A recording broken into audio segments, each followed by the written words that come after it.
Welcome to the Progressive Mind Show. My name is Sana. Today is January 22nd, 2023, and we're glad to be coming your way. In a little bit, we'll be talking to the team representing the Global Institute, Global Institute. That's it. I was going to say Chamber of Commerce, but it's Global Institute. They do work in the space of commerce, Chamber of Commerce. So I guess it'd be right to add that to their name. But the leadership of the Global Institute are here. We'll be talking to them in a little bit. We apologize in the late start of the show due to a few technical glitches, but we are here now. Hopefully, we're trying to connect with one of their leaders all the way in Nigeria. But today, as I said, this is a report that the Global Institute would be giving us due to their visit to Zambia last year. And so we have coined our title for this afternoon episode as Global Institute Annual Report, Annual Conference in Zambia and Africa 2023. What is to come, or what is in there for the Global Institute for 2023, and also what was done last year in Zambia. The subtitle of today's conversation is Enhancing Diaspora Continental Collaborations for U.S.-Africa Trade and Investment. Ladies and gentlemen, let's welcome the team, the leadership of the Global Institute Chamber of Commerce in the person of, first, let's go to the president of the institution in the person of Professor Margaret King. Professor, you are welcome to the show. Thank you so much. It's good to be here. I am glad to see you again. Now, I've always called you Dr. King. Why have you switched it to Professor now? A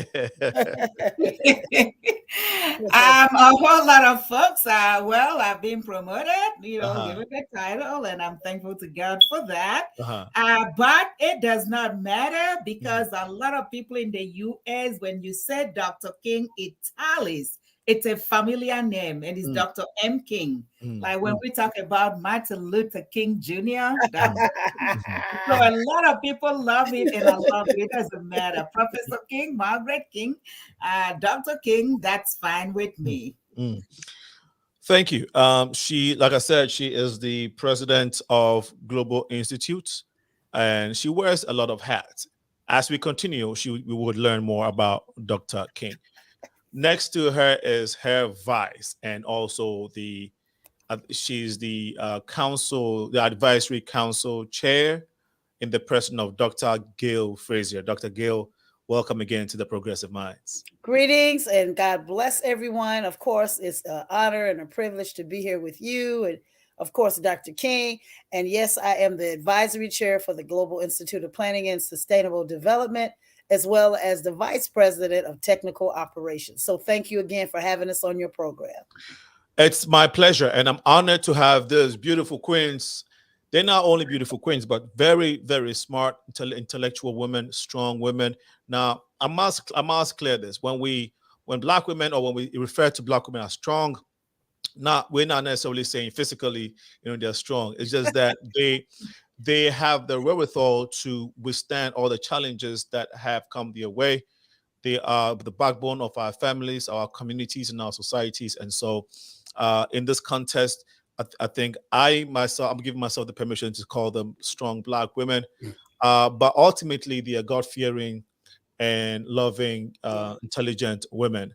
Dr. King, Professor King, I like your new hair, to be honest. Like you're looking good. Yeah. Thank you. Yeah, I love that. And Dr. Frazier, your scarf is immaculate, elegant. Thank you. Beautiful. Thank you. We want to go to why we're here. Unfortunately, two of our guests, two of your leadership team who are on the flyer couldn't make it. The person of Professor Dr. Cecilia, she's not here, and then Professor IDORENYIN in Nigeria is not able to make it due to technical issues. Hopefully, he'll be able to join the feed. And Professor, if you can hear me, try using your laptop. If your phone is not working, let's see if that would help the situation. Dr. King, for those sent a message here. Great. So, Dr. King, for those who don't know you, let's get a bit into your background for people who are watching the first time on this platform. Please take a moment to tell us who Dr. Professor Margaret King is. Thank you so much once again for this privilege to be in the Progressive Mind Show. We love it. We love the show. We love you, Alinko, and all the great work you are doing. Well, again, Margaret King is my name, and originally, of course, from Nigeria, but have been in the U.S., I would say, forever. And of course, part of the system here, I have been a professor at Chicago State University for with an affiliation of almost about 30 years now. And started the Global Institute there, but it moves into the community, and that's where we are now. So teaching there with my students and the need for a global expansion, global knowledge. We moved into the Global Institute, and now, of course, quite a bit in Africa. So a synopsis. That's a brief, a great synopsis. Dr. Gil Frazier, a bit background about you, please. Yes, well, as previously said, I am the advisory chair as well as a vice president of technical operations for the Global Institute of Planning and Sustainable Development. I also serve as the national dean for the U.S. Minority Contractors Association, and also the president and the founder of the Daughters of Sarah International Outreach Ministries. So we are definitely in collaboration as far as doing the work that we need to do on the continent, at home and abroad. That is what we're doing. And so it's just truly a blessing to be able to do the work, to honor the God, to honor the Lord, and just to be what He's called us to be in this season. So thank you. It's always a pleasure talking and hosting and being part of the Global Institute and all this community works that you have been doing, Dr. King. Since 2017, we have been working together. And it's my prayer that this year and beyond we'll do more together. So again, welcome and thank you all for sharing a bit much about your background. The Global Institute is a household name in Chicago, at least within the diaspora community. And so, Dr. King, what exactly are some of the branches? First of all, in the synopsis, what does the Global Institute stand for? And then you may want to tell us some of the branches of it, and I'll bring Dr. Frazier in later. Thank you very much for that question. The Global Institute of Planning and Sustainable Development, the name basically speaks for what we do. I'm a planner. By the grace of God, my PhD is in planning and development with a focus on international community economic development. That's what I teach at the university, but I also practice. And when we created the Global Institute, the focus is on planning. You cannot be successful in any development activity unless you plan it out first. Even the Bible itself says it. You want to build a house, count the cost. You got to make sure before you get it started, because you don't want it to kind of just fly, staying there, and nothing happens because you did not count the cost. So Global Institute, we focus on three main areas. The main mission of the Institute is to break generational dependency mindset, okay? That is happening in our Black communities, that is happening in Africa. And to make sure that all forms of deprivation are out of the way. We are deprived in the areas of poverty, areas of hunger, high unemployment, inflation rate, all the roof, and it affects our community even the more. Digital divide, and you can name it. All of those problems, the Global Institute aims to solve them by a collaboration. We build collaboration between the diaspora community, that's African diaspora community, and continental Africans. Once we bring them together, we are beyond powerful. And how do we put this? We are more like the Joseph of old, all right? Joseph was sent to Egypt to be a representative, and he was able to bring the resources to be a blessing to his people, and that was in Egypt. So here in America, our diasporans, very, very unfortunately, the way they came, the slave, a ship that brought them, it was a crisis. A lot of our people died. But we do know that God is involved in everything. At this moment, the deed was done. The dangers had been there, but we want to see how we can use this situation as challenges, to step these challenges as opportunities to step forward and become a blessing. So we are not going to be sitting down and crying over spilled milk that had been done, but how can we capitalize it? Our diasporan brothers and sisters, whether their great-grandparents came from the slave ship or those who are flying in by air with visa and all that, we want to be united with those in Africa. All right. Those of the diasporans that are here, they know about technology. So technological know-how in their hands, they know about connections with finances, how to get that happen. As a matter of fact, our Black folks here is over 3.3 trillion, I mean in the dollars that we are spending, okay? But if we can connect with Africa, and the Africans are very, very rich, the continent, I have no idea, but God is amazing. All the natural resources, you name it, you will find it in Africa somewhere.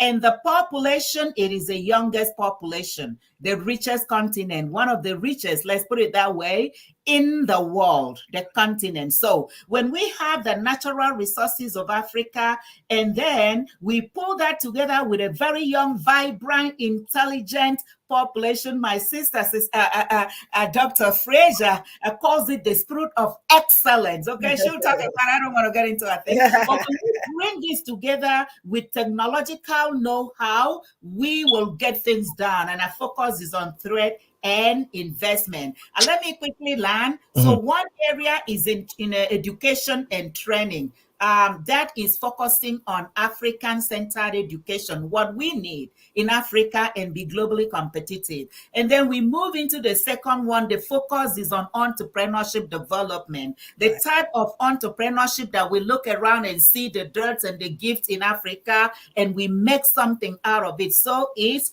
local raw material oriented manufacturing based entrepreneurship development that goes with global trade and after trade in Africa. All right. And then, of course, professional and social development with a keen interest in environmental friendly activities. So I know I just need to stop there. We'll talk a little more, but I can go on and on, you know. Thank you so much for giving us the elaborate. There he is! Yay. We got him. We got him. We got him. Professor ETUKUDO. Did I get it right? ETUKUDO. You gotta say it like that. ETUKUDO. Professor Prof, you're welcome to the show.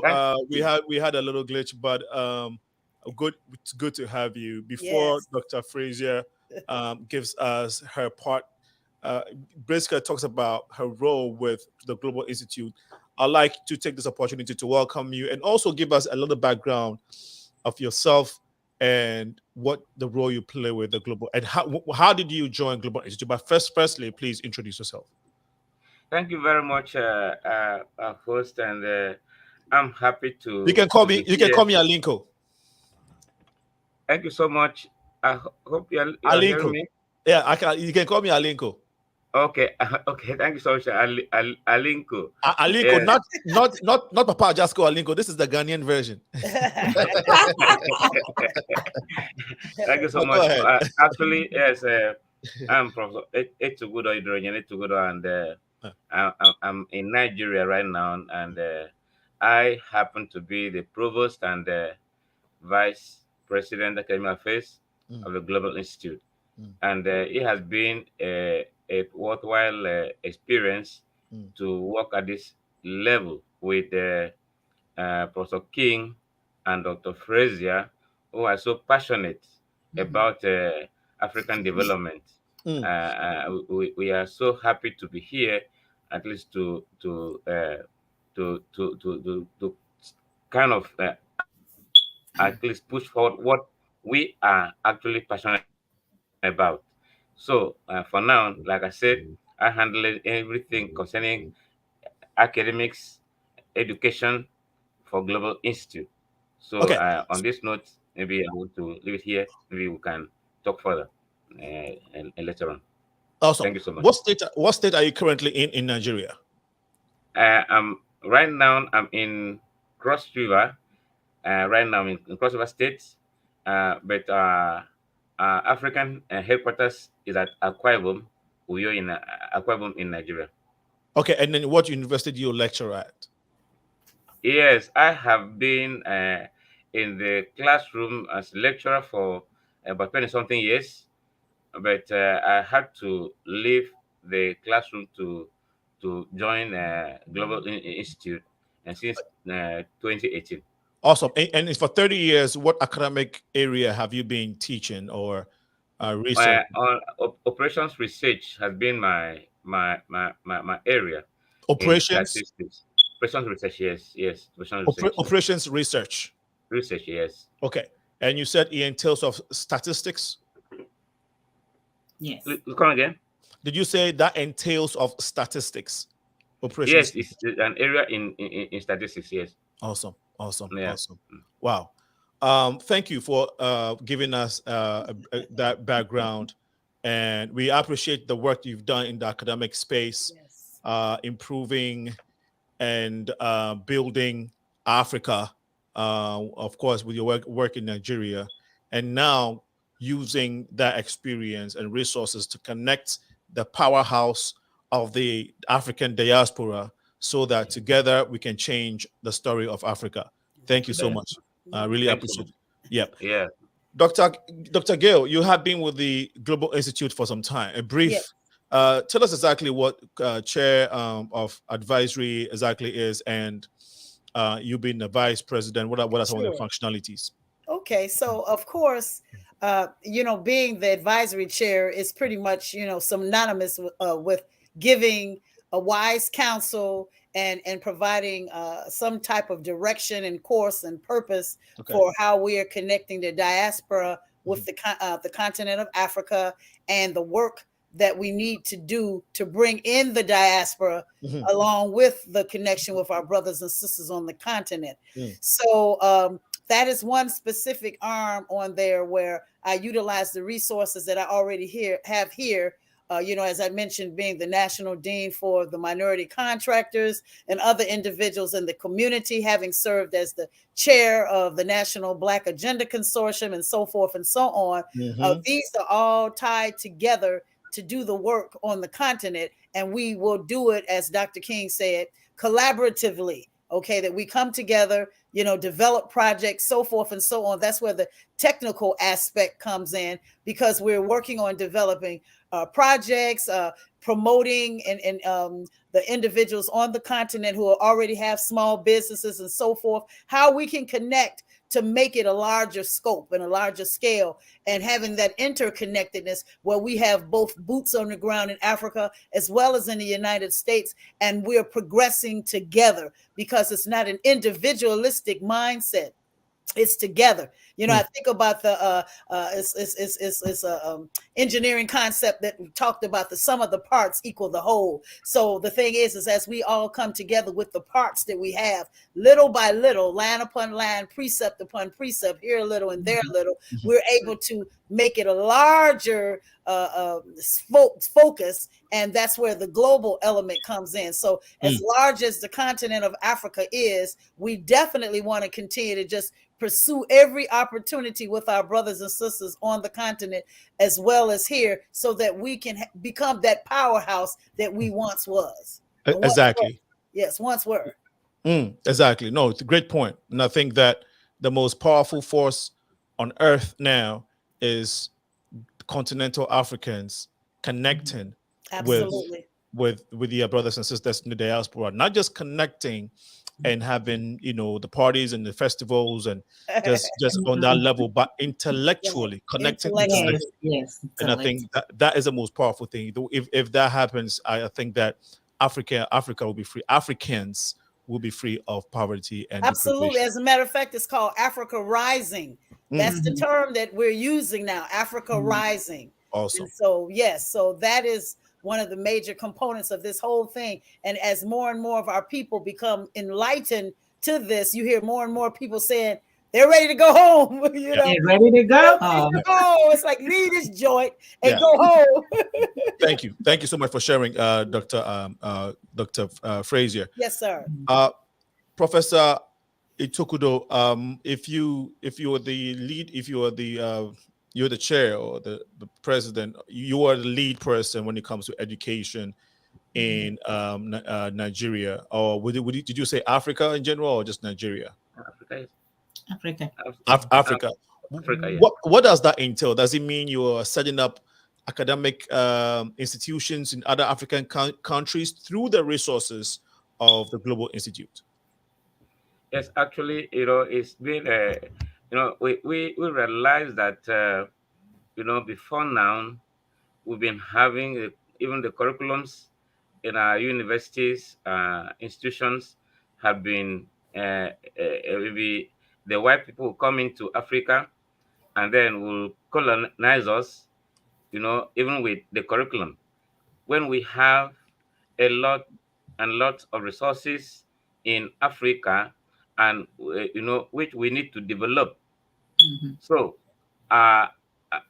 we have the duty to actually develop a curriculum to meet the needs of the locals. Yes. What we have need of in Africa. So, like now, like I said, we have, instead of importing, whatever we are learning, from the one man country, we need to see what we have locally, and then we create our own curriculum to meet the needs of the locals. That's actually why we're here. I was actually,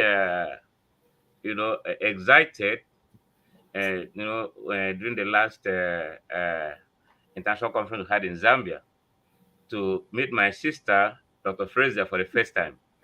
Coming into Africa. Hey, girl. She was so excited and I was excited to see her, for the first time. And it's the beginning of trying to getting the African in diaspora to come back home. Yes. So that we can build our African continent together. Very excited. Okay, talking about that, let's zero in a bit more on what you just said. Personally, you were excited to see your African American sister in America come to Nigeria. Oh yeah. Good. What do you see, or what is your perception? Not even perception, but what's your observation within the Nigerian community? Like if you say Akwa Ibom, the state the Global Institute is headquartered at, or even the state that you're in now. Okay. What's your observation when it comes to the general public, the general community, when it comes to the African American brothers in America? Do you see this? Do you feel do you get the same? Is your observation the same as you have been feeling about them, or do you think we need to do more to sensitize our people to know that we need to connect with our brothers and sisters? Is what I'm trying to get at. Yes, thank you very much. Actually, like mentioned, we actually have a program, or should I say, yes, actually program, of making sure that some of our Africans in the diaspora return back home. Because there is, they used to say, no matter what it is, home is home. And we have a place. Sometimes when we get to that place, sometimes we weep, because we have a place in Akwa Ibom, actually Ikorobasi, for instance, in Akwa Ibom, where they call that place a bridge of no return. and that reminded us of our forefathers who were taken out, during the slave trade. As soon as their feet touched that bridge, they couldn't return again. But Global Institute wants to get that place as the diaspora point of return, where our brothers and sisters, can return back. We want to develop that place to a modern city, Okay. where our people can come back. All right. And feel at home. I feel at home. Thank you. There are other places like that scattered all over Africa. So that's exactly why we are passionate about this. Yes. So thank you so much. Yeah, thank you. So in essence, what you're trying to say, what you're saying is that there is that general I'll say aspiration and hope of Africans looking towards or looking forward to connecting with their brothers and sisters in the diaspora. Absolutely. Absolutely. We have that passion. That's actually why Global Institute was born, because we have that passion. We decide to come together. If you say you have the passion, the Global Institute has the passion, but I'm talking about your observation of the general populace, the Nigerian community, or even the African community, based off the research work you've been doing. Do you feel that the people themselves are aspiring to connect with their brothers and sisters and to work with them to build Africa? When you start to do something, you have a vision for something. Everybody might not have that vision at the same time. Right. But by selling your vision to the people and telling them why that vision should be embraced, as time goes on, more people will start to enjoy. Just like when we started Global Institute, for instance, we were few in number, but right now people have come in to see there is the need why we should all come together. So I know that with time, everybody will come to see the need of having people in diaspora coming back home. So I think Professor is being very professorial with me. So that's our brother. Thanks for your response. Thank you so much. I'll come back to that, but let's give Dr. Professor King. Let's talk about Zambia. Your trip to Zambia. What was the purpose of going to Zambia? And I'll have Dr. FRAZIER tell us about some of the Dr. FRAZIER and Professor ETUKUDO give us some of the details of the work that was done. But why did you go to Zambia last year, Dr. Professor King? Thank you so much. That's really why we are on this show. And one of the ideals of having collaboration, diaspora, continental collaboration, is for us to go to Africa every single year, at the very least once. Last year we did only Zambia officially. All of us, many things were happening everywhere. And as I can say, we are working with all 55 countries of Africa with no country left behind as we build and go. We were getting ready to go, and Professor ETUKUDO's office handles those kinds of putting together the conferences and the academic stuff. He's been a head of department of school and teaching at University of Calabar and at Akwa Ibom State University and all these other places, and setting up conferences here and there. So he is extremely experienced in that. We put out information about going to Africa, which country is ready, because we are working again with all 55 countries on our platform, and Zambia came on top. I mean, the folks were like, oh, we got this. We gotta be us, and we have some conditions before we go to Africa that the country has to be ready and to fulfill, and they were right on it. And so Zambia it was. We went to Zambia. Before we go to any country, we do a lot of research and put that information out. And that information is on our platform just in case anybody wants to see it. What does that country have? There is no country in Africa, of course, that is not rich, but we want to be very specific as to what the country has. How would that benefit the connection of the diasporan and the continentals? Once the diasporans go there, how will it benefit those in the continent? And Zambia came in, name it. There is no minerals that Zambia is not blessed with. We talked about copper. Copper is, I'm telling you, I believe it brings in the #1 of their GDP. Everything is there. In fact, a new thing has just been discovered, the coltan stone. You put them together, it just packs electricity. Yeah. And we are here looking for electricity to produce cars that are not using fossil fuel, but electric cars and all that.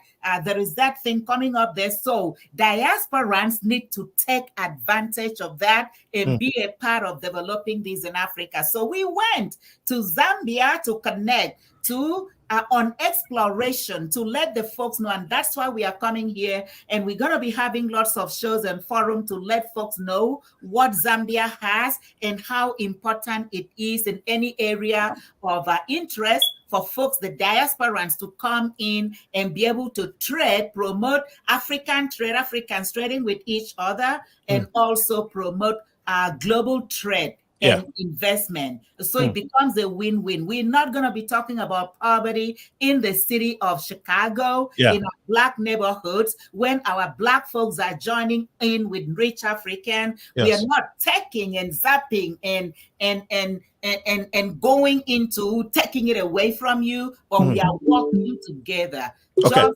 provided. Industries are created. Awesome. And, so it's a win-win. That's where we went. Okay. Thank you. I would go to Frazier, but I think we have a caller. Somebody wants to join. Somebody wants to contribute to the show. Please tell us your name and why you're calling. I would go to Frazier, but I think we have a caller. Somebody wants to join. Somebody wants to contribute to the show. Please tell us your name and why you're calling. My name. I think we have a caller. Somebody wants to join. Can you turn down the volume of the set you are listening to us from, please? We're getting the feedback, so we'll try and get to the conversation. Dr. Frazier, for you, this is the first time you went to Africa. Please tell us, after all that you heard about Africa and going there to see it for yourself, please give us a brief experience of your trip, your first time. Well, this, of course, and my dear brother and sister on here, they know we're family indeed. But the thing is that, of course, going to Africa for the first time was absolutely phenomenal. I did not have any negative reservations about what Africa was about, because I know that I am an African, who happens to be here in the United States and who has happened to come through, of course, the slave trade, foreparents and everything like that. So that's in my DNA.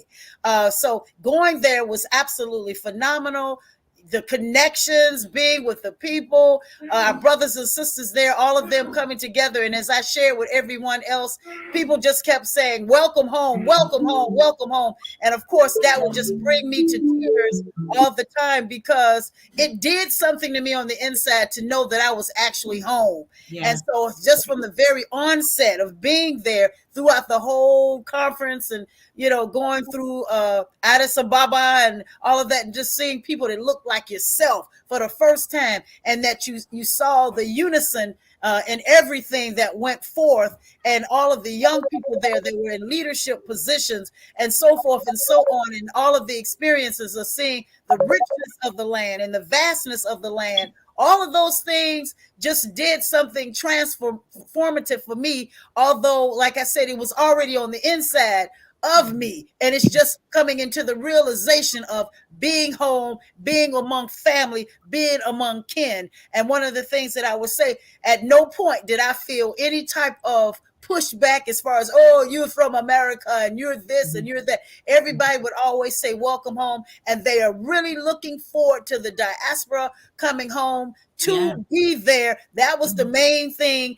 Every place when we would go to all of the meetings and everything like that, it was really, we were really viewed upon as being, I don't want to say royal, but honored. Let me put it like that. That the level of respect and honor that we received and were able to embrace. And then with my dear brother, Professor ETUKUDO, being for the first time, it's if we knew each other forever. So it was never a thing like, oh, well, who is she? And no airs or anything like that. It was just all love and all family. And so, that's the best I can say about it. It was truly love and truly family. Awesome. Thank you so much for sharing. We have a caller on the line. Please tell us your name and why you're calling.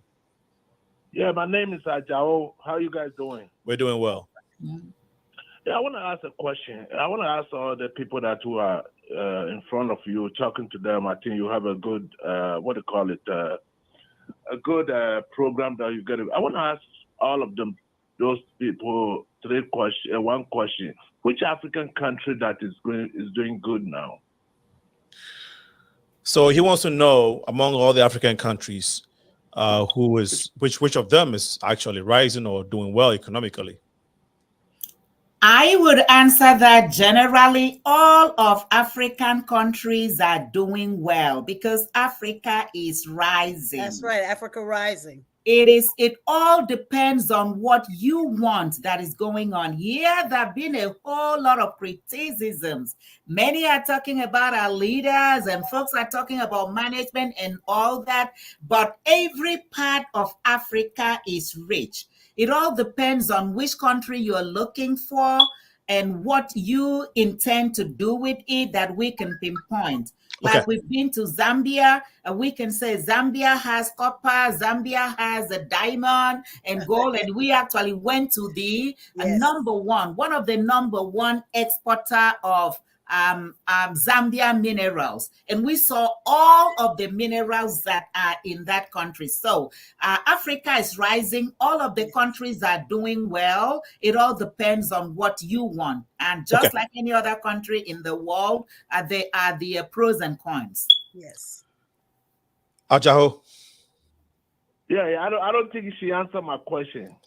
What she's trying to tell you is that you're asking which particular country is doing well. Which African country that people have a job, their leaders are taking people are not suffering like the other African countries. That's what I want to know. Which country, which president that is doing good? Let's say that we have a problem, but which president that is doing good, give his people a job? That's what I want to know. If I may answer that question, one thing we do not know, we are not going to Africa to criticize or focus on who is doing what. You and I already know there are problems in Africa. Our interest is not to dwell on the problems. We already said the Global Institute 1 is about breaking generational dependency mindset, which is a problem in Africa. Everywhere. We all depend. If it comes from the West, it's a good thing. No, we have great things in Africa. And it has to start from us admiring our continent and being ready to solve the problems together. We're not going to put it on our presidents or our leaders. If somebody is corrupt, and we want to put it that way, I cannot be corrupt to criticize corruption. I have to come in with a positive end to be able to solve it. So that's what the Global Institute is all about. We're not looking at the negative. There are problems everywhere. There is hunger. There is high unemployment. I mean, we mentioned all of those. We are focusing on the solution. So if you can come alongside us, you will move your eyes from the negative. As a matter of fact, those negatives are opportunities. Those are great opportunities for you to step on. Oh, is there hunger here? Come on, I'm going to create a business that will provide. Absolutely. So all opportunities. Thank you. Thank you so much, Dr. King. I think you gave a great explanation, or you get a good response to the question. I'm not trying to be asshole, but you're sitting down. What about President Kigani? I think okay, Paul. Kigani of Rwanda, right? But the country, the President Kigani Yeah. country. Okay. Rwanda. President. No, wait. Forget about him to be a president. Let me, about you guys, what you guys are doing. Can you explain to me the country after President Kigani, how his country is going? His country is doing well. His country is doing well. Rwanda? I want somebody to explain to me. If his people have a job, I think recently last year, about 10,000 people finished college. He hired all of them working in that country. But what I'm trying to say to you guys to pick up one country in Africa to say, yeah, this country, people over there are looking, they see things a little bit different, that their people are getting food to eat. That's why I just want you guys to explain to me. So you know Rwanda is doing well, at least, and other African countries are doing well. But you already said Rwanda is doing well, right? Economically. If we can mention many, we can talk about Mauritius, we can talk about Botswana, the fastest country. All right, caller. We can talk about many other ones, but the focus of the show what I'm trying to say to you, why you guys don't look at what he's doing over there and work through and use the same methods to try to use that to face Africa? But the thing is, see, they are not presidents who can make decisions to affect millions. I know they are not. Don't forget about the president, what he went through. They are not presidents, but those people who are sitting in your channel, they can take their kids. They are and guide them the same way so they can, because this thing not gonna finish today. Can I say something, Ajaho? Caller, can I say something? Yeah. So they just told you before you got on the show, what they were saying is, you said, can't they look at what Paul is doing? Basically, take the blueprint of what Paul Kagame is using. Okay, fine. But that's exactly what they're saying. They don't have to look at Paul Kagame's blueprint. They are working with a plan and policies that are probably similar to what Paul Kagame may have used, because Paul Kagame is solving problems. What they are doing too is to solve problems. And so they are saying that they are looking at opportunities that are in Africa so that they can solve, and they are doing the work. So they don't have to necessarily look at Paul. In the future. Alingo, yeah.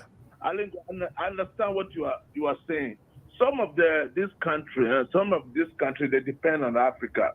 They use African resource to make themselves rich. Yes. They use African resource to feed themselves in their country. I remember one of the French president who because of time. Yes. Let me wrap that, Lincoln. When we talk about, we're not focusing a particular country. By the grace of God, we are looking at international development principles. By the grace of God, the things that we are teaching, even here in America. Dr. King, okay? Looks like we have another caller. It looks like we have another caller. Caller, can you tell us your name and where you're calling? Habarkani, Dr. Alinko. Hey. And this is Dr. Alizi, Portia McCaskill. Hey, Dr. Portia. I'm just trying to chime in with you because I've heard from you in a long time, and I love your subject and your matter about Africa and connecting with. Can you speak up a little bit? Can you speak up a little bit into your microphone? Yeah. Well, I love your idea about your subject today, actually, and getting back to Africa. We had a movement years ago to try to, hey, let's go home, let's go back to Africa. But being here in the United States of America, the United States is my home. Africa is my foundation, my heritage.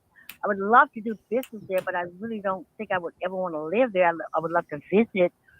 Based on what I've seen so far, I have not really seen the economic development as far as the opportunities for African Americans to unite with the Africans to build a business and an export-import business that we can strengthen our countries both here and there.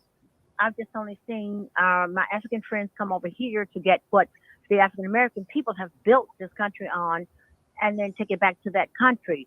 But now what you're trying to do is what I think I see is that you are trying to say, hey, let's get together and let's build this strong connection so we can do it together. Let's make this underground railroad or railroad train or whatever we have to do, a pipeline going back and forth, and let's stop taking. Let us stop taking and letting other ethnicities or ethnical groups take all of our resources without us trying to preserve some of our resources that we can share with each other and become one. So we don't want to be crabs in a barrel. And what we're trying to do is, what I see you trying to do is that, and I agree with it. Hey, let's come together. Let's visit. Let's go. I don't want to necessarily go back home because it's not my home. United States of America is my home. I don't know anything about Africa hardly, except what I've read and visited a couple of times. Love visiting it. Would love to visit. Would love to coordinate stuff, but I don't think I ever want to live there because you live in the United States yourself. You're America, so you're African, so you're living here. So that's why you came here, for the land of opportunity. So I want to stay in the land of opportunity until I can make an opportunity worldwide. Okay. So I think what you have is a great program. So if you can do that, I'm willing to deal with it. But I don't ever want to go back to Africa and live. The things I've seen and what's been shown is just not conducive to me. I don't want to go to a shanty town. Just like Mississippi to me. So I want to do, and I don't have enough money to live in the high echelon places. I think so. I would love to be able to for you to set up a program where we can work with it. And I have not heard from you, so I really wish you would give me a call, because we have great things that we can do together. And thank you, and God bless you. Okay, no, great. For your guests, they're great people. Yeah, thanks for the great point, Dr. Portia. I think she echoed the viewpoint of a lot of people here, a lot of African Americans, and Dr. Frazier, you can attest to what she's saying. Well, I mean, do you want me to attest to what she's saying? Yes, please. Well, we have different schools of thoughts on both sides of the fence. So, there are people that I know who are personally making preparations to go to Africa now to live, because they said with all of the oppression and all of the wickedness and evil stuff that's being done against us and continuously being done against us as a people, many people are saying, look, it's got to be better on the continent. Now, we said that it's perfect. There is no panacea anyway, not unless, a person dies and go to heaven. Then you can say that that's a panacea. Every place that you go, it's going to always be issues. Right. We've gone through so many terrible things here in this country and continue to do so. But to go to a place, like I said, many people, they're on both sides of the fence. Some, they say they don't want to go on. That's wonderful. Those who don't want to go to live, that's fine. But of course, I don't want to say that there are so many others who don't want to go, because there are many who say, look, I'm out of here. And they've already designated specific places that they want to live. So it all goes with how you look at in your perspective about a thing. For myself, I said, I'm looking forward to having dual citizenship somewhere. And so that is the thing that's on my mind, dual citizenship, so that I can have the opportunity to stay here as well as go there. The way I look at it for myself personally is Africa is just as much my home as being here. So I don't have those particulars. And many people that I know, they feel the same way. So again, it just all depends on a person's mindset. And also it depends a lot of times on an age group and so forth and so on. So, it's just many things to look at when you start speaking on that level. Amen. Let me just chime in very quickly. Thank you so much, Dr. King, before you come in, Dr. King, let her come back with her rebuttal, and then Dr. King, you can respond. Dr. George, I understand what you're saying. Dual citizenship is, Dr. Frazier, dual citizenship is great. Okay, but there wasn't mentioned from the beginning is that, go back home.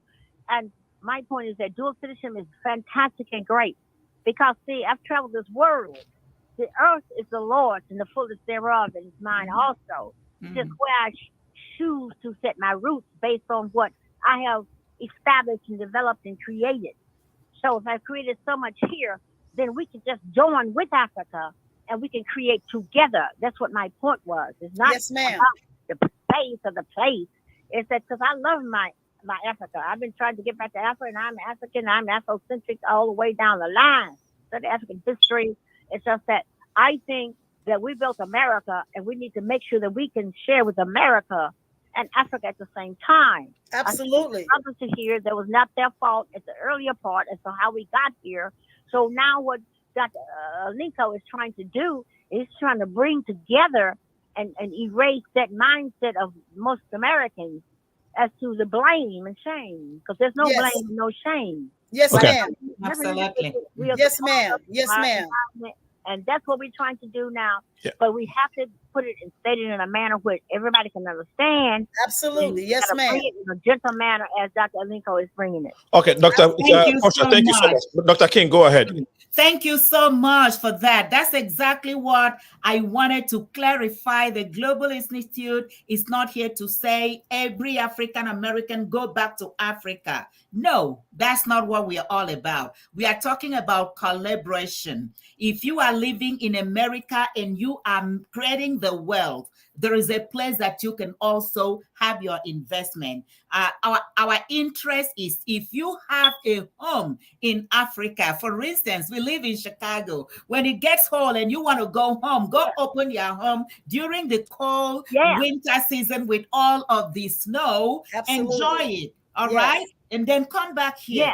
I mean, sitting in Africa, if you are not really producing something, it doesn't help you. It doesn't help Africans. No. But if you are creating the money like Joseph did, he created when the time of famine came, he was able to be a blessing to his family. So that's what we are talking about. You creating the wealth to do what you need to do in America or in the diaspora community. But remember, you have a home and you can live in the best of both worlds. What could you do? And I want to thank you so much, Professor King, for your point, the point that you just made, and then Dr. Frazier for your response as well. I truly appreciate it. I truly appreciate it.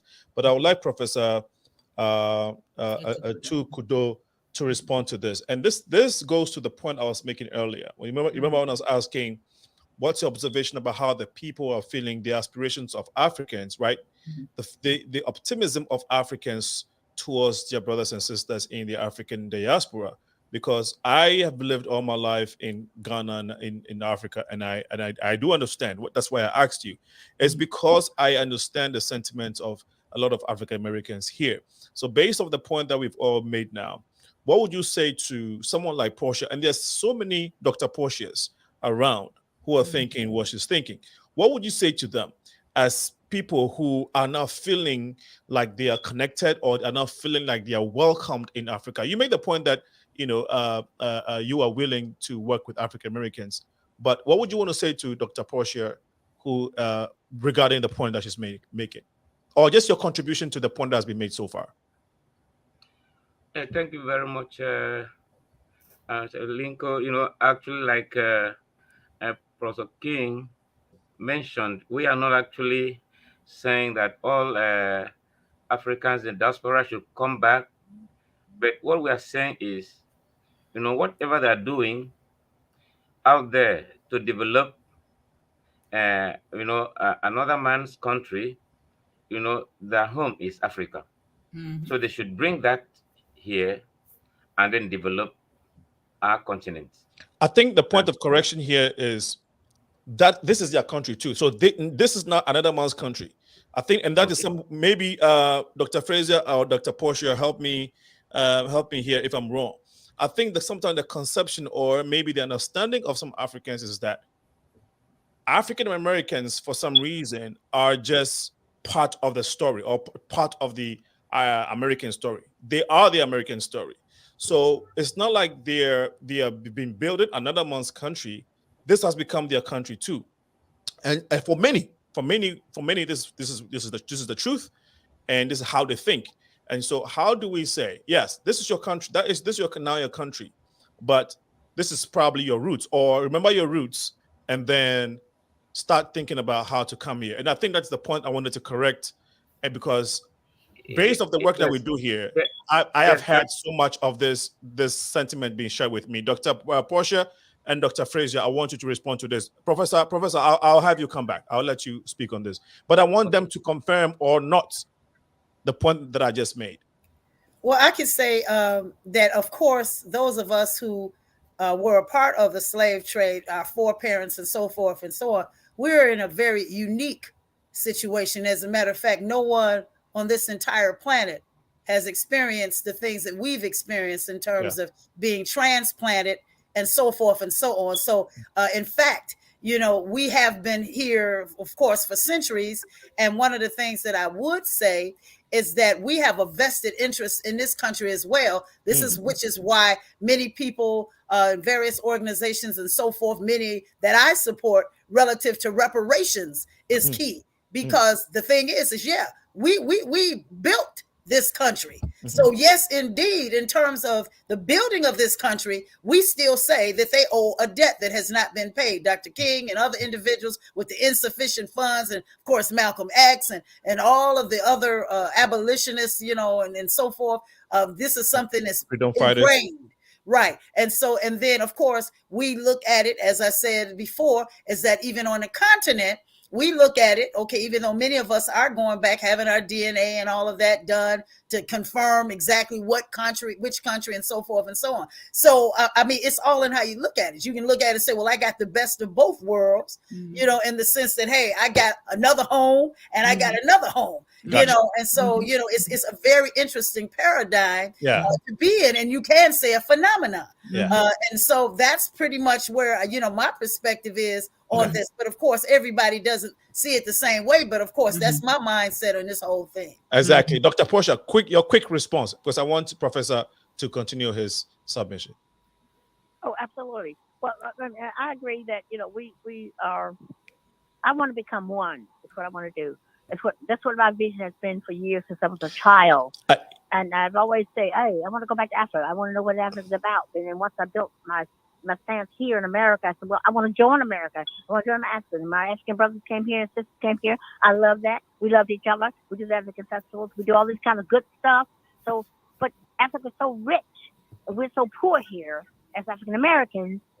We can join with our home, and the home can bring those riches here instead of giving it to any other groups or nationalities. He made a point that I want you. He made a point that I want you to respond to specifically, which is, he said, instead of you contributing to another man's land, which is America, and referring to African Americans, I mean, he means no harm. I mean, it's just a point that he's making. And I want you, based off that point, what do you say to that? He said, you're building another man's country, you need to come home and contribute it to their country. Do you think he is correct in that statement that he made? From your viewpoint, who looks at things a little differently? As an African American, yes. No, sir, Dr. Nico. No, I think he's incorrect about I should not leave what I've built to go to another country, another land. Are you hearing me? Yeah. So I think that we should do a dual process, because it takes two. We need a negative and a positive. It takes two to create. Okay. So in order for us to create a better world for the world, as an example, because the United States of America and Africa are two world leaders and also two world nations that are so rich. United States of America's rich, people flock here. We got immigrants coming in. I think we should share the resources. And because we are human beings and Homo sapiens, we need to take care of all human beings and Homo sapiens, and not look at each other as individuals and nationalities. Okay, great. You made your point. You made your point in direct response to what he said, which is what I wanted. Dr. King, Dr. Frazier, thank you. But I want Professor to continue with his point, or even respond more because of what they've said. I want you to respond back to what they've said and then continue your point. Yes, thank you very much. Like I said, whatever you have, your court has two sides. So that sometimes one can say one thing and then it could be misunderstood. Right. But for the fact that you have the word Africans in diaspora, it means that those in the diaspora belong to Africa. Okay. They have the root here. Yes. And that primary this thing is Africa. Yes. That's why we have the name Africa in diaspora. Yes. Therefore, those Africans in diaspora should think. They might not think about maybe relocating. No. But they should think about developing Africa because they are Africans. Okay. Though in diaspora. Awesome. So they should come back home and develop Africa. Okay. And benefit from it too. Benefit from it. Okay. Because it's a win-win situation. Professor, yes. On that note, as we are calling for them to come, what do you think Africans should be doing in return to make their coming convenient or even motivate more of them to come back? Yes, that's what we're talking about, collaboration. Yes. Okay. Collaboration. Yes, when we collaborate, it's a win-win situation. Okay. So that's what we're talking about. So the collaboration is so put when you say something on the table and take something out. There you go. In what context are you saying collaboration? We can collaborate on anything, but the collaboration. So if African Americans, we're saying come back home, the separation was several centuries ago. So as Africans back home, if I say what are we doing or what do you think we should do, if we say collaborate, somebody may take it vaguely and say, okay, how do we collaborate? So again, at home, what are some of the specifics that Africans, both intellectuals, business folks, politicians, regular folks, farmers, villagers, what should Africans be thinking of to make this collaboration effective and also make this motivation of our brothers and sisters coming back home very convenient? Can I say something? Oh, yes. Go ahead. This is by the Global Institute. Dr. Frazier, I want the Africans to speak on this one. So, Dr. Frazier, we'll come back to you. Okay. No. You are also wrong there by saying you want Africans to speak on this one. My sister, Dr. Frazier, is an African. In the context, that is correct. And I was going to say, Brother Sitter, just so that you know, I was going to actually say what Zambia did for us. Good. Which would, of course, would have been a perfect tie-in to what you're alluding to. Exactly. One of the things that they did in Zambia is they took away, as far as we didn't have to pay for a visa. There you go. And Dr. King can attest to that. They said we met with someone and they had indicated that that's the visa process was no more because they didn't feel that the diaspora should have a difficult time coming home. And in fact, they're pushing for all of the countries in Africa to do the same thing, that we don't need a visa. Okay, that was one thing. The other thing that they did for us in Zambia is that they have the Zambia Development Agency, where they have things exclusively set aside for the diasporans to come home, and they have special programs in place for us to be able to readily engage with them. So they have really been proactive in removing barriers that would keep many diasporans from being able to freely come and do things. So that's one thing. That's another thing that I'm mentioning. So just by being there and experiencing this and experiencing the open door policies that they already have in place for the diaspora, I think that that's very important for all who are listening to understand. So I just wanted to put my take on that particular part, and somebody else can say something else. These are the specific things that I was looking for, right? Yes. And Professor ETUKUDO, for the purposes of the conversation we're having, in America, or in the context of the African diaspora, not all Black people or not all African Americans consider themselves Africans. True. And so when I say Americans and Africans, there's a reason why I say that. And so as we are engaging more and collaborating and wanting to increase the collaboration, what Dr. Frazier said is exactly what we are preaching or what we are alluding to. From African presidents, from African traditional leaders, African businessmen, part of what we can start doing is on the ground is how about we offer land? How about we say, like she said, a great example. Well, that's where I was going to go. That is already happening in Zambia. Good. That is already the point. Absolutely. The point that Professor ETUKUDO mentioned. Yeah. Absolutely. When we went to Nigeria and we saw this point, the last stop, where someone had the audacity to say, I'm shipping you out of Africa and you will never return here. Our audacity is to say, how dare you? They are from Africa and they can come back to Africa whenever they want. We're not asking people, shipping. So that's why we are asking the government for this part, for us to be able to build a diaspora village. Okay. So one of the collaboration is the citizen will also contribute in terms of giving the land, and we build houses like modern. You coming in there, you will not have any lack of feeling you are not in a developed economy. And so it becomes a win-win. So our people have a place to come back home to. All right. When they want to come here, it's both are home. Yes. All right. But Yes. Africa is our root. Yes. In Zambia, as we went, we are already given 60 hectares of land. That's there you right. go. We have to promote Absolutely. the diaspora, build the homes here. We want them here. How many hectares of land again? How many hectares of land? We just started out with 60. There are many other ones. We have kings of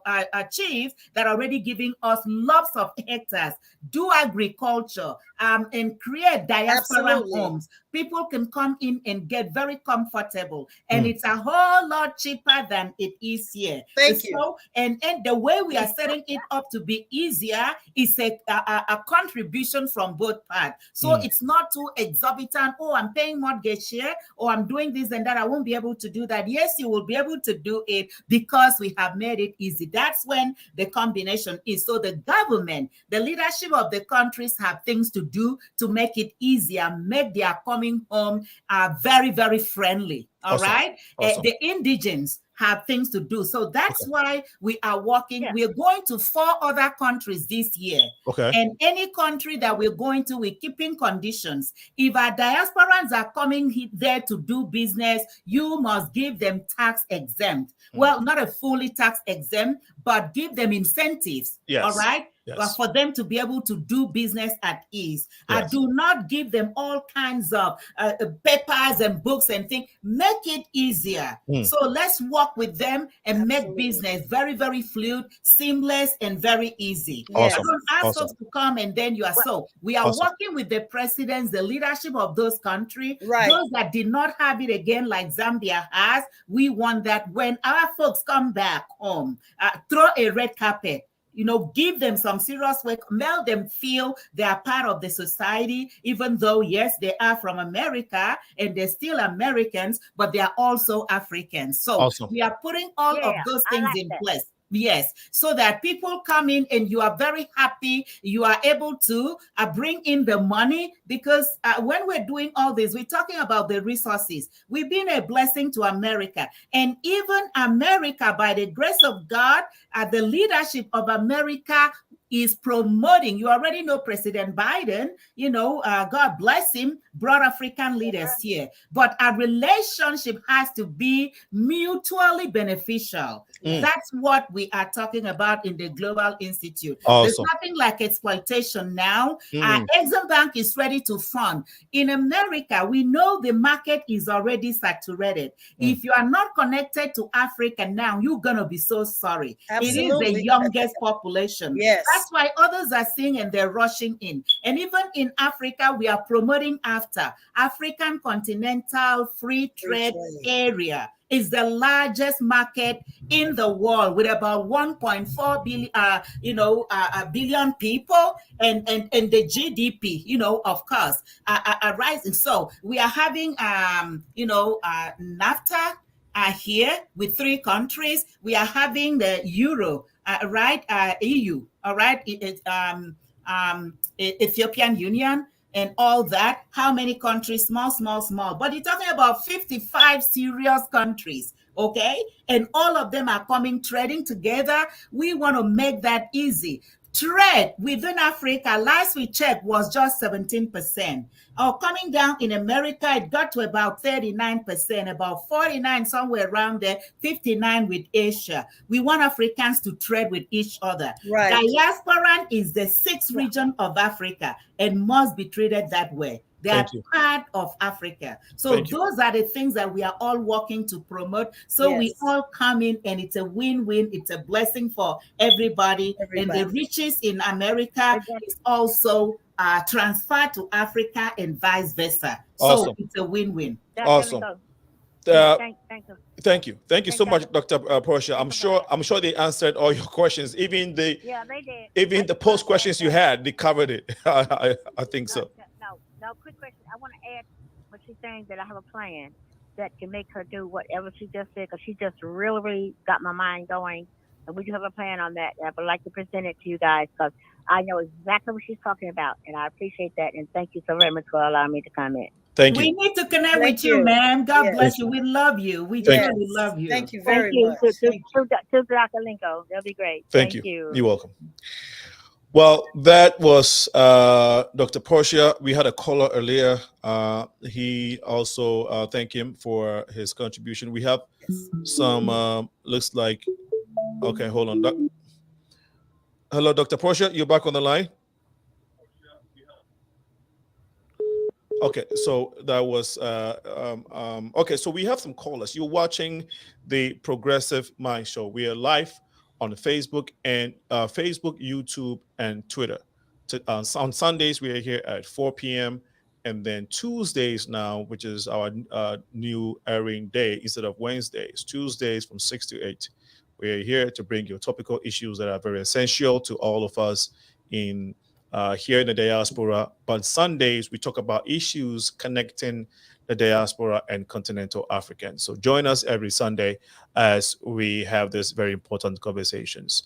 You can subscribe to our YouTube channel, The Progressive Mind Show, and like it, turn on the notification, and also tell friends about it, because this is where we build our communities. This is where we connect the continent of Africa and the diaspora. So remember to be part of the movement. We are 501c, and so we need your support so that we can keep bringing these very important shows to you each week, week in, week out. Also save the date, 24th of June. 24th of June, the exchange ceremony is happening live. We're bringing continental Africans. Our kings and queens, royals are coming from Africa to connect with the diasporans here. Is the theme. The theme for this year is restoring the royalty. It's going to be huge. Last year was big. This year will be bigger by the grace of God. We're bringing businessmen across the globe to connect with African, diaspora business folks, so that we can together solve the problems of humanity. Thank you so much for listening. We have a few minutes to go. Unfortunately, we lost the connection for Professor, but we have a few comments that have come through. Let's try and get the comment. My brother John, your comments are awesome. We would also appreciate your call so you can interact with our guests. So if you have some time, please call in Brother John Oben. His question or comment is, we now see an increasing number of our beloved and committed African American people who are dedicating their services to different parts of Africa. Some are moving back to settle. Some have businesses in Africa. Some are pushing for reforms that help shape a better political system in Africa. Some great things are happening. Let's keep the momentum alive and well. Absolutely. Thank you. Thank you so much, brother. God bless you. God bless you.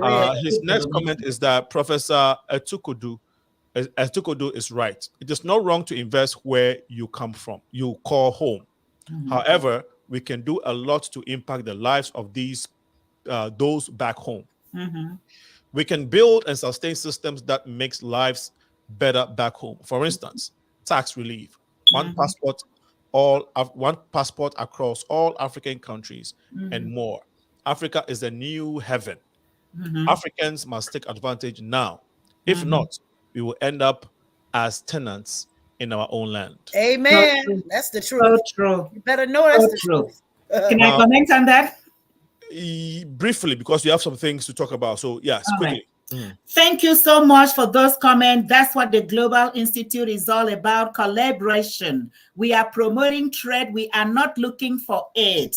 We are encouraging Africans who are breaking a mindset of dependency, bring it in. But each country that we're going to, like the 4 that we are going to now, our intention is each country in Africa at least developing 1,000 entrepreneurs, 1,000. That's where you come in, the collaboration.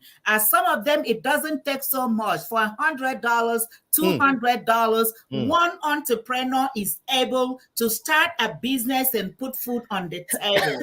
So when we go during the conferences, we're training, we're giving different skills, low-hanging fruit, how to produce soap that everybody uses using organic material, a lotion, shea butter that we're already having there. We are using local raw materials, produce things and sell. and we can provide what we call, of course, microfinance. That's where you come in, and you can contribute through a lingo and through a progressive mind, and you can let them know, I'd like you to donate this to the Global Institute and be a part of this work. We are all doing it together. As we work in Africa, Progressive Mind is coming along with us. You are coming along with us as we do this show. So let's contribute together. We are changing lives. We are not giving fish. We are teaching how to fish and providing money for them to buy the net and actually fish. That way, they're getting out of poverty in a sustainable way, not sitting down for AIDS that is crippling our mindset. Africans are very smart, but it breaks our ingenuity when someone is just sending in. No, we are training them on how to do it themselves. Look around as entrepreneurs. So that's what we do. I agree with you. Our folks come from here. They are trading. They are investing. They are making money, but they are also leaving the technology and some better life behind. Thank you so much, Dr. Sorry, I'm so used to calling you Dr. King. It is fine. Almost everybody, so it's good. It's okay. Good. Professor King, thank you so much for that great response. Professor ETUKUDO, we missed your line. I mean, we disconnected for a few minutes, but I don't know if you would want to comment on anything that has been said so far, or if you have another point to make. We were talking about the reports of 2022 Zambia visit by the Global Institute, and also looking at the future. Dr. King, Professor King mentioned a lot of the things that you're going to be doing this year, but go ahead and respond to any of the comments that has been made so far, Professor. Yes, thank you so much. You know, actually true that we have a lot of plans for this year. You know, after the outing, successful outing at Zambia last year, and we have a lot of things, and then we're likely going back to Zambia for investment. You know, this year, and we have a lot of some other countries we want to have a conference, you know, international conference again this year, you know, so that, because like Professor Kim mentioned, we are not just looking at 1 or 2 countries in Africa, we're looking at 55 countries, and we want to impact lives. We want to get to these countries and then make their lives to change, you know, in these countries. So that is actually why, you know, we are beginning now to plan towards the next conference this year. You know, which country is that going to be in? Well, all right, we are working on developing 4 countries that are closer together.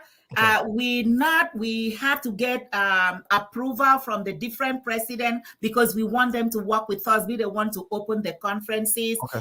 We're not confirming everything yet. We are almost there. So we may be looking at, I'm sorry? Once you confirm, you'll come here and then we'll talk about it. We will come back and talk about it. There are 4 of them that are close together. We are working to get all the confirmations. The banks are coming in to support partnership. So it's a collaboration. Whatever is happening in Africa, Africa is rich. And so we want to use we are rich with resources. So we want to put that, and then we are coming in. Everybody's putting something on the table. Yes. So that's where we are. Dr. Frazier, you talked about your cultural experience when you were in Nigeria, but when you went to Zambia, in Zambia, when your cultural experience in Zambia. Yes. However, you being a vice president to Global Institute, what would you say that you were personally involved in with these entrepreneurs that really impacted you? That makes you feel so proud of being part of this organization? And I know you trained and worked with a lot of local entrepreneurs, students. Students, right? So which of them really struck you? Well, you know, one of the things that I was extremely blessed by, and I know that each one, Dr. King as well as Dr. ETUKUDO, both of them would agree. We had a wonderful conference with like 300 or 400 young people, all in the sessions to learn about various components of entrepreneurship and development, you know, in terms of presentation skills and so forth and so on. And being in there, the whole company of those young people, they were so astute and they were eating up all of the information from the presenters. We presented, other presenters came in, and they were glued to everything going forth. They were enamored by all of the presentations and so forth and so on. And our very own Sister Cecile was able to come on the Zoom link and do her presentation, which was phenomenal. And so, you know, they truly engaged. And the thing that I loved about their spirits were that they were very respectful young people, as to be expected. And they were, like I said, they were like sponges, eating everything. And they want to excel, and they want to partner, and they want to do it. And these are young people. Okay. And so being in their presence and seeing them develop their skill sets and enhancing what they already knew and developing new skills, I'm telling you, it was just absolutely phenomenal. I was truly blessed being with them, sitting in that space. Well, thank you. Yeah. Can I add to that? Yes. She led some sessions, and we had a pre-conference that we have different skills that folks can tap on. Right now, we are working on raising microfinance to send to them.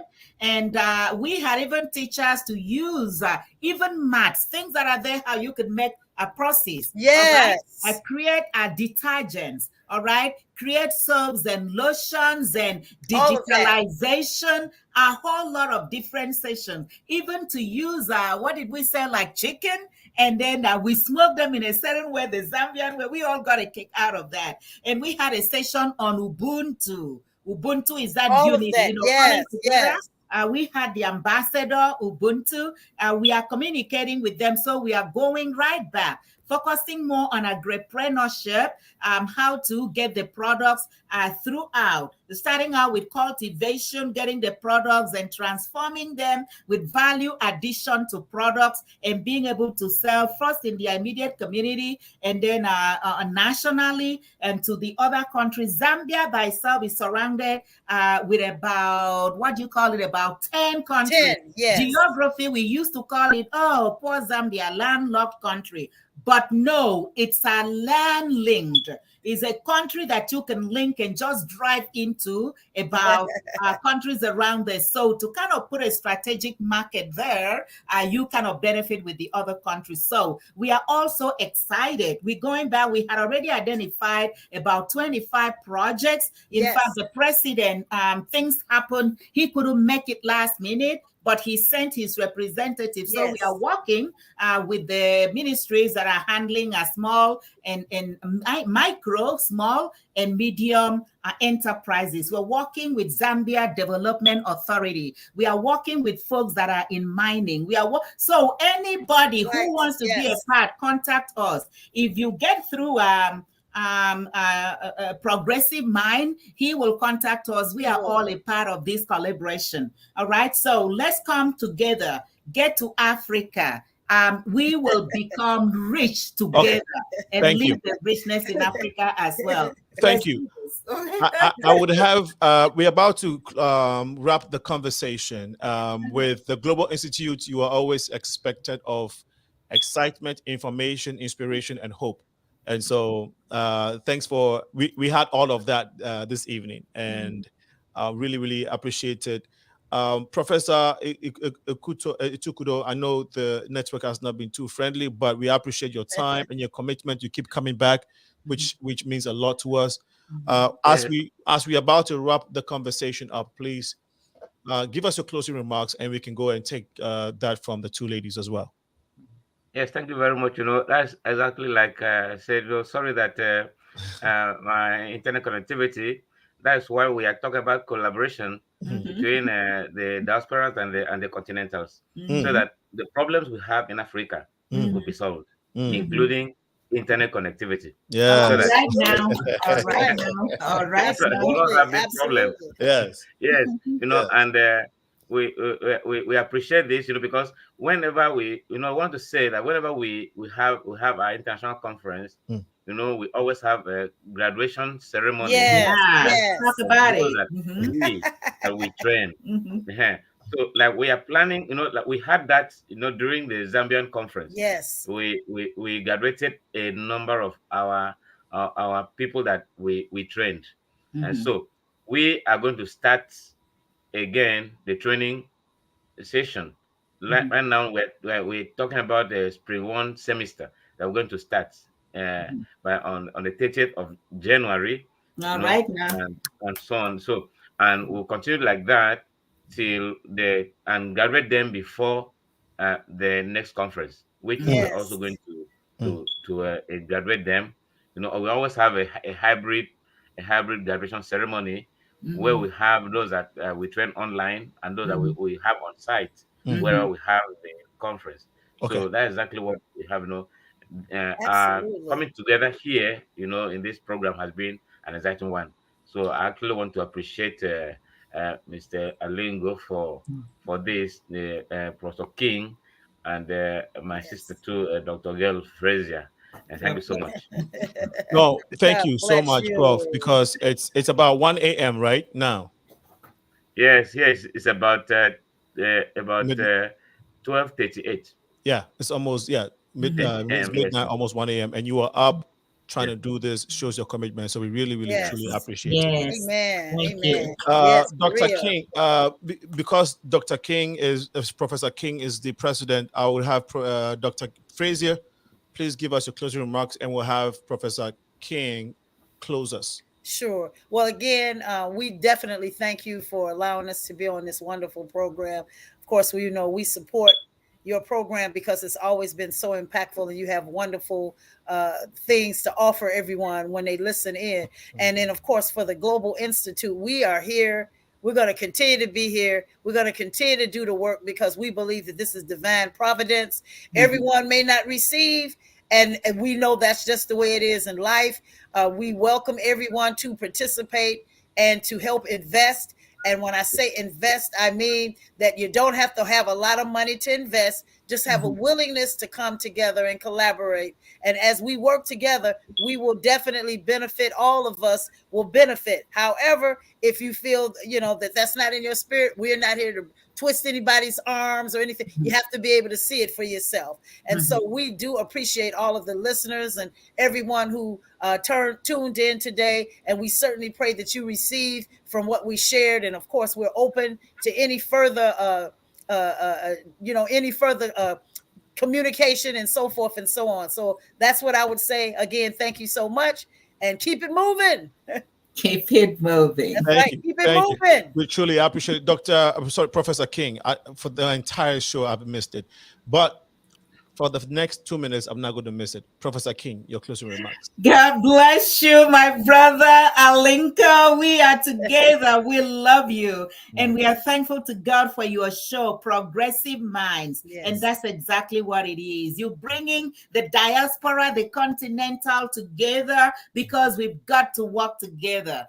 When folks say, Africans can work together, I said, that's a lie. Because even when the Global Institute started, we missed our dear sister Cecile from the Caribbean, originally still part of Chicago. Our dear brother Riven Fellows, who is not able to be here, our diaspora liaison ambassador, and our dear Dr. FRAZIER from here. But we are all Africans coming together from different perspectives. And so you are part of us. Global Institute is about you. We'd like you to come alongside us. You have a question, we're willing and ready to answer.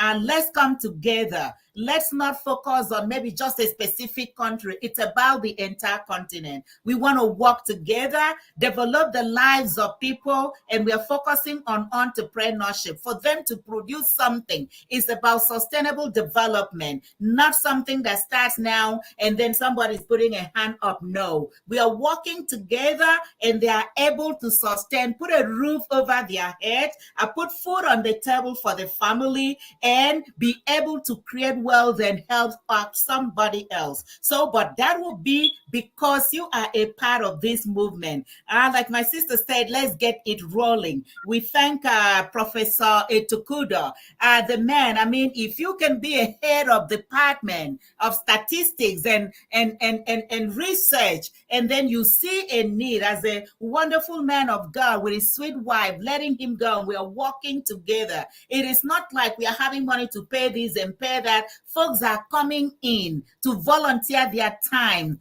And everybody else, when you come in to volunteer, you get blessed. Why? Because we believe in the Bible principles that when you water others, you yourself will be watered.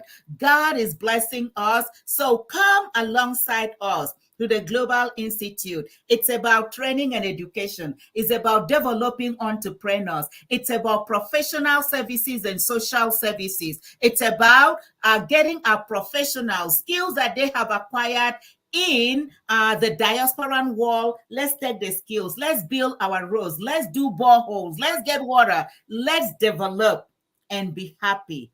Thank you so much. Thank you so much. Thank you so much, Professor King, for your beautiful closing remarks on this Sunday episode of January 22nd, 2023. We discussed, we were very excited and very privileged to come your way to talk about the Global Institute annual global conference in Zambia and Africa 2023. Our focus today, we zeroed in on enhancing diaspora continental collaborations for U.S.-Africa trade and investment. We hope that you pick a thing or two from it. The conversation started from the work done in Zambia, the entrepreneur side of things. Then it went to the continental connection, the cultural connection of continental Africans and the diaspora. And we closed it with what is to come with the Global Institute this year and in the future. So please stay tuned. Check the Global Institute out, their website. If you Google Global Institute Chicago, it should pop up. You can learn more about them. If you want more information or want to contribute or help and support them, and you can find them, you can always reach the Progressive Minds as usual. We have been partners with this organization for so many years now, and whatever information or help, support that you want to extend, definitely we can take to them. For all who have called and contributed to the show by your comment or phone calls, including Dr. Portia and Ajaho, thank you so much for your time and your contributions. John Oben, always a great contributor and a brother and a board member. Thank you so much. Great show, important show. Thanks, Dr. Alinko. She decides to call me Dr. Alinko. I haven't earned that academic title yet, but people sees it in the spirit. Sees it in the spirit. Really. That's what it is. I receive it.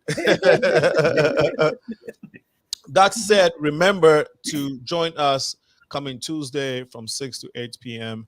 And I always like to close that to whom much is given, much is required. This has been your host, Alinko, and very privileged to have hosted these brilliant people, the two queens and one king in Africa. What a blessing. A chief. All right. God bless you guys. See you very soon. Bye-bye. God bless you. Love you. Thank you. God bless you. Thank you.